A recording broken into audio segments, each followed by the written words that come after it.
Pagkagaling kong namalengke ng isda sa isdaan ay dito naman po ako sa babuyan, manukan sa mga tindahan ng karne ng baka mga kaubayan. At ito nga po, pumasok na po ako dito sa area nila at na marami po silang mapaninda mga kaubayan, medyo matumal. At nadaanan ko nga itong ating kababayan. Usap daw kami. Ito natin sandali. Ito mga kaubayan, ito mga kaubayan, ipagpatuloy. At yan po mga kaubayan, iniwan ko na yung ating kababayan na nagtitinda ng karne dahil mag-usap daw kami. Wala naman po kaming pag-usapan. Siguro yung walang bumibili. Kung inyo pong mapapansin mga kaubayan, marami pong hindi nagtinda na ating mga kaubayan na nagtitinda ng manok, baboy at baka. Ilan lamang pong nagtitinda. Kung inyo pong mapapansin ay napakarami po nilang paninda at wala pong bumibili, katulad nitong nagtitinda ng baka na ito ng pinapaitan. Marami po silang paninda mga kaubayan, wala naman bumibili kasi po katatapos lamang po ng piyesta, bagong taon, Pasko, Auno, katatapos lamang po, kaya wala pong namimili. Kung nyo pong ako po'y lumabas na sa tindahan ng baboy, baka, ng karne, at lumabas naman po ako dito sa tindahan ng mga itlog, sibuyas, kamates. Kung nyo pong mapapansin mga kaubayan ay wala pong gaanong namimili. Mad po ang mga naglalakad na namimili, hindi tulad ng normal na palengke noon.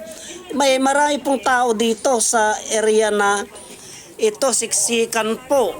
Pero ngayon po, katatapos lamang po ng okasyon ng New Year. Kasi January 3 ngayon mga kaubayan, ay ang linis po ng palengke. Tingnan nyo po, pagmasdan po natin ang ating mga kaubayan na nagtitinda.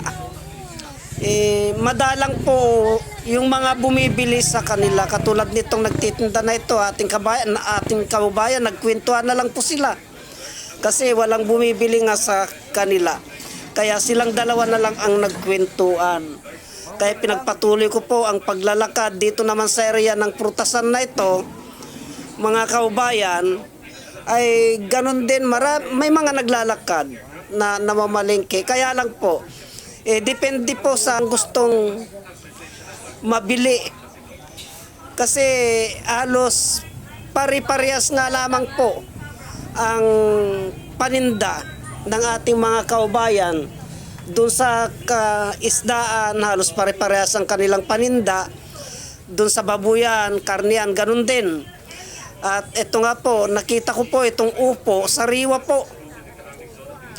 Kaya ako po bumili ng isang piraso.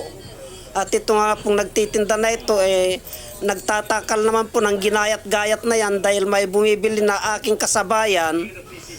Ayun, bumili ng 2 kilong ginayat-gayat. Ako naman po, ang binili ko ay upo.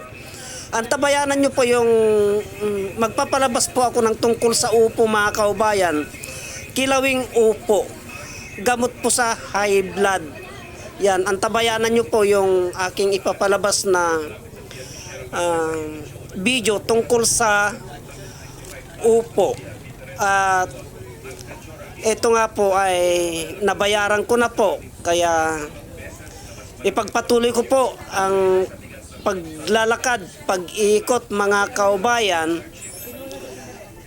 Baka sakaling may mabili pa po akong iba na panindat. Nakita ko nga po, ganun din itong ating barangay Tanod na ito. Wala namang garong tao, wala namang natra-traffic, kaya nakipagkwentuhan na lang sa nagtitinda mga kaubayan. At ito ating mga kaubayan na ang daming tindang upo, siguro nung hindi po naubos itong kanyang paninda bago magbagong taon po mga kaubayan. Kaya ito pinapaubos na po nila. At ganun pa man po, may bumibili naman po pa isa-isa sa kanilang mga paninda, kaya pinagpatuloy ko po ang paglalakad. Dati-dati po, itong area na ito, pag araw ng palengke, ay napakaraming tao. Halos siksikan po mga kaubayan. Ngunit sa ngayon, dahil katatapos lamang po ng New Year, ay siguro pagod pa yung ating mga kaubayan. Nagpapahinga pa po sila siguro sa kasalukuyan. Kaya itong ating mga kaubayan na nagtitinda na ito, maring yung mga tirang paninda nila noon na hindi naubos ang kanilang ipinapaubos mga kaubayan. At ito nga po, nandito na po ako sa dulo ng palengke kasi dito sa kinaroroonan ko ay bali iskrapan na po itong kinaroroonan ko na itong mga kaubayan. Papasok na ako sa isang palengke, kaya hanggang dito na lamang po ang videos na ito at marami pong salamat.